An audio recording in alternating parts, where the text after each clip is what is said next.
नमस्ते दोस्तों, मेरा नाम शिवम दिवाकर है और अक्सर मैं आप लोगों के लिए वीडियो बनाता रहता हूँ। आज की वीडियो में हमारे खास मेहमान हैं आदित्य रंजन सर, गणित के जाने माने अध्यापक। बहुत सारे स्टूडेंट सर से ऑनलाइन और ऑफलाइन भी पढ़ते हैं। सर, हाल ही में जो अभी सिलेक्शन पोस्ट का एग्जाम चल रहा है 13 का, बहुत सारे स्टूडेंट देश भर से देने जा रहे हैं अलग अलग सेंटर पर। कुछ सेंटर पर गड़बड़ियाँ सामने आई। एक कंपनी है एडुक्यूटी, इसने स्टूडेंट इस पे काफ़ी आरोप लगा रहे हैं कि कहीं ना कहीं ये गड़बड़ी कराता है। पहले भी इसने कई राज्यों में गड़बड़ियाँ की हैं। इस पे आपका क्या कहना है? देखिए, एडिक्विटी का तो पहले से ही ट्रैक रिकॉर्ड थोड़ा-सा ख़राब रहा है। हालाँकि वो दावा करते हैं यहाँ पर ज़ीरो फेलियर का और दावा करते हैं कि नहीं, हमारे पास में सारी चीज़ें बहुत ट्रस्टेबल हैं, बहुत शानदार तरीके से कराते हैं। लेकिन जिनको नहीं पता उनको मैं बता दूँ कि एडिक्विटी एक पार्टनर बेस्ड कंपनी है। उनके पास में खुद के इतने सारे सेंटर्स नहीं हैं। उनको क्या होता है कि कम में बोली लगा करके बिडिंग को जीतना होता है और उसके बाद में उससे भी और कम में कराना होता है। अब सोचिए कि जो कंपनी ₹190 में बिडिंग की है, तो वो अपना प्रॉफिट अगर मेंटेन करेगी तो जाहिर सी बात है लोकल लोगों को ₹100 में, ₹150 में, ₹140 में देगी। और जो ₹100 का बिडिंग करेगा वहाँ पे, तो वो काम कैसा करेगा? वहीं पर अगर आप टीसीएस की बात करो तो उसकी बिडिंग ही 300 से ऊपर होती थी। बात बिडिंग की भी नहीं है, बात यहाँ पर अपने इंफ्रास्ट्रक्चर की है। टीसीएस एक तरफ में भारत में ऐसी संस्था है जो यूपीएससी का, सीबीएसई का, आरआरबी का, बैंकिंग का सबका पेपर करवाती है। उसके खुद के आयोन सर्वर होते हैं, आयोन डिजिटल सेंटर जितने भी आप देखते हैं, ये पूरा रिपोर्ट वही है। लेकिन अगर हम एडिक्विटी की बात करें तो एडिक्विटी जो है वो पार्टनर बेस्ड है। अब जब पार्टनर बेस्ड होता है तो अलग अलग शहरों के अलग अलग नेटवर्क बदलते हैं। कहीं पर इंटरनेट की स्पीड ज़्यादा मिल सकती है तो रिमोट एरिया में कम मिल सकता है। कहीं का इंफ्रास्ट्रक्चर बहुत अच्छा हो सकता है तो कहीं खेतों में भी सेंटर आपका आ सकता है, क्योंकि एक इंसान के सारे सेंटर नहीं है। इसी वजह से ये सारी की सारी प्रॉब्लम निकल करके आ रही है। और हमने शुरू में भी इसका विरोध किया था। एसएससी से मतलब सीजो ऑफिस के बाहर भी बैठे थे हम लोग। मुखर्जी नगर में भी हमने धरना किया कि किसी भी हाल में एडिक्विटी नहीं आनी चाहिए।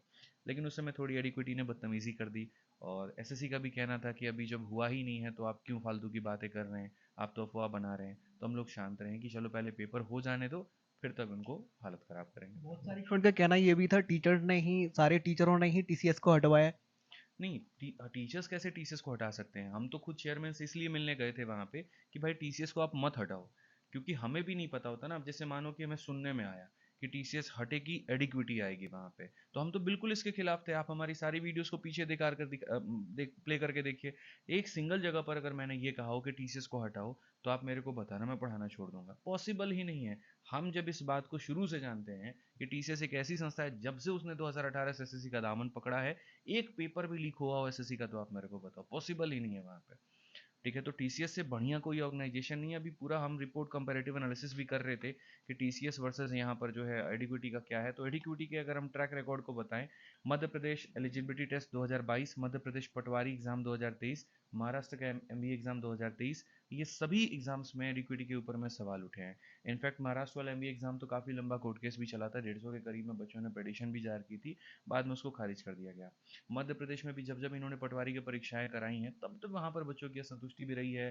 शिवराज सिंह चौहान उस समय सीएम हुआ करते थे, तो उन्होंने जो है इसके ऊपर इंक्वायरी भी बिठाई, सारी चीज़ें हुई। लेकिन सबसे बदतमीजी वाला हाल ये है, इंक्वायरी बैठने के बाद अगले साल फिर से इन्हीं को पेपर दे दिया गया 2023 में। अब शायद ये सरकार की मजबूरी थी या क्या थी। तो जिसका ट्रैक रिकॉर्ड ही ऐसा रहा, उसको नेशनल लेवल का पेपर नहीं देना चाहिए था। मुझे नहीं लगता है कि ये सही था, मतलब। क्या सर, बड़ा आंदोलन होने वाला है? बहुत सारे स्टूडेंट ये कह रहे थे कि ऐसे तो ये मानेगी नहीं, क्योंकि पहले भी आप और आपके साथ में बहुत सारे स्टूडेंट एसएससी हेडक्वार्टर गए, मुखर्जी नगर में भी बैठे और कह रहे थे कि रिफॉर्म हम करा के मानेंगे। लेकिन उसके बाद आप लोगों ने काफी ज्यादा ट्विटर पे ट्वीट भी कराई, ट्रेंड में भी लेके आए, कुछ नहीं हुआ। देखिए, कैसे होगा रिफॉर्म? ये सरकार बहरी हो चुकी है। मुझे नहीं लगता कि ट्विटर की ये कैंपेन को मानती भी है। इसको फ़र्क ही नहीं पड़ता। वहाँ पर इन्होंने अपने जो है सारे डिजिटल सेल बिठा रखे हैं कि आपके ट्वीट को वहाँ पर किस तरीके से दबाया जाए, कैसे गुमराह किया जाए, सारी चीज़ें। क्योंकि हमने 6 महीना में हर मुद्दों के ऊपर में ट्वीट करके देख लिया। जब से मुझे लगता है कि ट्विटर जो है प्राइवेटाइज हुआ है, प्राइवेटाइज तो पहले से भी था हालांकि, मतलब इलॉन मस्क के जब इनमें आया तो वो काफ़ी कंट्रोल्ड हो चुका है। ठीक है, तो अब अगर आप पिछले 6 महीने में आप कोई भी देखो, कितने भी सारे ट्विटर कैंपेन हुए, चाहे रेलवे के हुए, एसएससी के हुए, कोई सक्सेसफुल नहीं हुआ। मैंने कल भी वीडियो बनाई थी इसके ऊपर में, मैंने कहा था। तो मुझे लगता है कि सड़कों पर जनता को उतरना ही पड़ेगा। जो उनकी अपनी संवैधानिक अधिकार है एक धरना देने का, बात करने का, वहाँ पे वो करना पड़ेगा। जिस तरीके से हमने लखनऊ इको गार्डन में यूपी कांस्टेबल के पेपर लीक को लेकर के प्रोटेस्ट किया और 2 दिन में योगी जी को भी ये बात मानना पड़ा, तो फिर तो ये एसएससी का मुद्दा है। अब बात पेपर लीक की नहीं है बच्चों, बात यहाँ पर यह है कि एसएससी में आप ऐसे मान करके चलो सीजल का पेपर 30 से 40 लाख कैंडिडेट देता है। उसी तरीके से सीएचएसएल का पेपर हो गया, जीडी में तो संख्या और 50 लाख के करीब में पहुंच जाती है। अब इतने सारे बच्चे वहाँ पर पेपर दे रहे हैं और कहीं ना कहीं इसका 10% बच्चा जो है अगर पीड़ित हो रहा है तो वो भी तो संख्या लाखों में है। उसको तो नाइंसाफी हो रहा है। उस बच्चे की क्या गलती है वहाँ पे जिसने इतनी मेहनत की और सिस्टम के फेलियर के चलते यहाँ पर वो पेपर क्वालिफाई नहीं कर पाया। खेतों में सेंटर दे दे रहा है। अभी मैं आपको दिखाऊंगा, एक लड़की का मैसेज आया मेरे पास में कि सर मेरा आज एक सेंटर पे पेपर था, मैं पेपर देने पहुंची और सेंटर वाले ये कह रहे हैं आपका इस पे है ही नहीं। तो मैं कह रही हूँ मेरा इस पे नहीं है तो कहाँ है? कहते हैं वेबसाइट चेक करो, और वेबसाइट चेक कर रही हूँ तो वही सेंटर दिखा रहा है।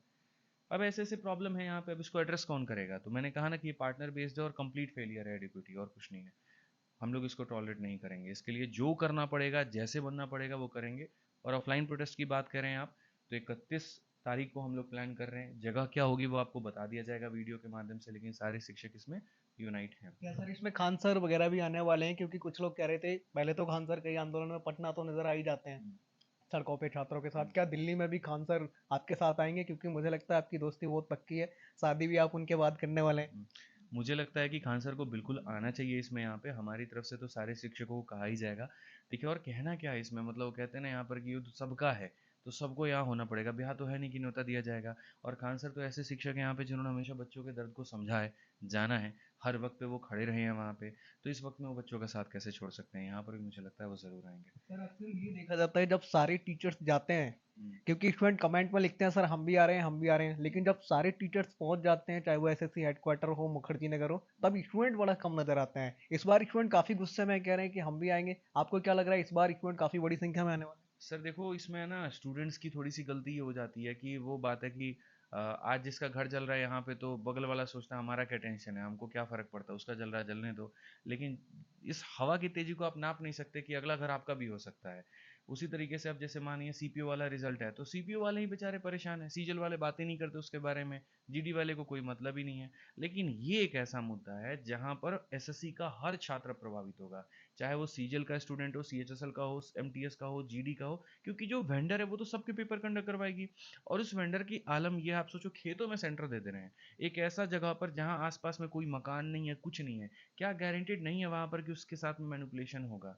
वहां पर पूरा पेपर का सेटिंग हो रहा होगा, क्या गारंटी वहां पर नहीं है कि वहां के जो रिजल्ट आएंगे वो ज्यादा बढ़िया रिजल्ट आएंगे? ऐसे ऐसे फोटोज है, मैं आपको शेयर करूंगा, वीडियो में जरूर शेयर करना। वहां ऐसे ऐसे सेंटर्स दे दिए उन्होंने, टीन शेड लग रखा है वहां पे, बगल में फैक्ट्री चल रही है, वहां पर पेपर हो रहा है। तो क्या जीडी वालों का नहीं होगा? उनका तो और बुरा हाल होगा, सीजल वालों को और बुरा हाल होने वाला है अभी। तो इसके लिए एसएससी के हर छात्र को आना पड़ेगा। और दूसरी बात जो आपने कही कि टीचर्स पहुंच जाते हैं स्टूडेंट नहीं पहुंचते, आज का सोशल मीडिया पहले आकलन करता है, अच्छा कितने टीचर पहुंचे हैं, कितने बच्चे पहुंचे हैं, तब हम जाके पहुंचेंगे। भीड़ को देख करके भीड़ बढ़ती है। तो मुझे लगता है कि यहाँ भीड़ की बात नहीं है, यहाँ मुद्दे की बात है। मुद्दा तुम्हारा है, चाहे 5 हो या 500 हो, तुम्हें आना चाहिए। हैं? क्या 31 जुलाई को फिर बड़ा आंदोलन होने जा रहा है? 31 जुलाई को महा आंदोलन होगा और आपके चैनल पर ही बताऊंगा मैं कि जगह क्या होगी।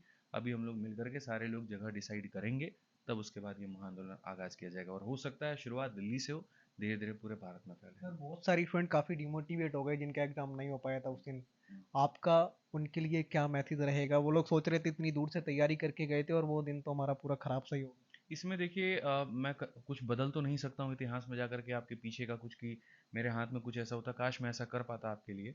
क्योंकि जिस तरीके से आपके माँ बाप की भावना आपसे जुड़ी है, आपके भाई की आपकी भावना जुड़ी है, मैं एक भाई भी हूँ, गुरु भी हूँ, शिक्षक भी हूँ, मेरी भावना भी उतनी जुड़ी है। क्योंकि साल भर एक बच्चे के ऊपर में मेहनत हम कर रहे होते हैं और हमारी आस लगी होती है कि अब हमारे बच्चे का रिजल्ट आएगा।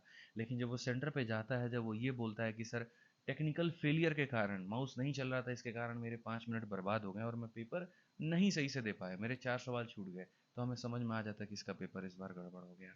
दुख बहुत होता है वहाँ पे, हम आवाज़ भी उठाते हैं, लेकिन सुनने वाला कौन है? इसी को लेकर के धरना, इसी को लेकर के सारी चीज़ें हैं।